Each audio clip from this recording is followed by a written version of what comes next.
పిచ్చి జగన్, సైకో జగన్గా మారడమే జగన్ 2.0 అని గిరిజన సంక్షేమ శాఖ మంత్రి సంధ్యారాణి విమర్శించారు. శవంలేస్తే కానీ బయటికి రాని దుర్మార్గుడు జగన్ రెడ్డి అని ఆరోపించారు. విజయలక్ష్మి, షర్మిల ఆయుష్ గట్టిది కాబట్టే జగన్కు దూరంగా ఉంటున్నారని చెప్పారు. జగన్ తీరు మారకుంటే ప్రజలే జగన్ని ఏపీ నుంచి బయటకు గెంటుతారని అన్నారు. ప్రజలు తాడేపల్లి ప్యాలెస్ను ముట్టడించే పరిస్థితిని జగన్ రెడ్డి తెచ్చుకోవద్దని మంత్రి గుమ్మడి సంధ్యారాణి హెచ్చరించారు. ఆత్మలతో మాట్లాడే జగన్ మానసిక పరిస్థితి అందరికీ తెలిసిందేనని విమర్శించారు. లండన్లో తెచ్చుకున్న మందులు పనిచేయట్లేదని, జగన్ మానసిక పరిస్థితి చూస్తే అర్థమవుతోందని అన్నారు. జగన్ మానసిక పరిస్థితికి జాలిపడి సీఎం రిలీఫ్ ఫండ్ ద్వారా వైద్యానికి తాను సిఫారసు చేస్తానని చెప్పారు. సీఎం రిలీఫ్ ఫండ్ సాయంతోనే జగన్ ఓ మంచి డాక్టర్కు చూపించుకోవాలని హితవు పలికారు. అబద్ధాల్లో ఆస్కారు పొందే సైకో జగన్మోహన్ రెడ్డి అని ఆక్షేపించారు.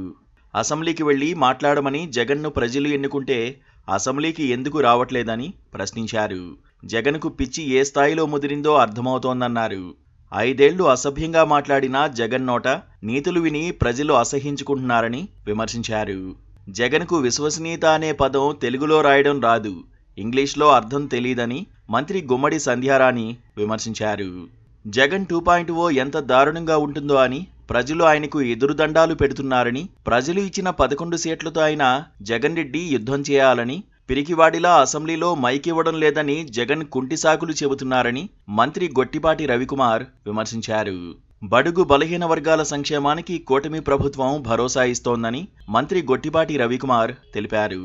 అద్దంకిలో 56 మందికి 77 లక్షల రూపాయల విలువైన సీఎంఆర్ఎఫ్ చెక్కులను మంత్రి గొట్టిపాటి రవికుమార్ పంపిణీ చేశారు.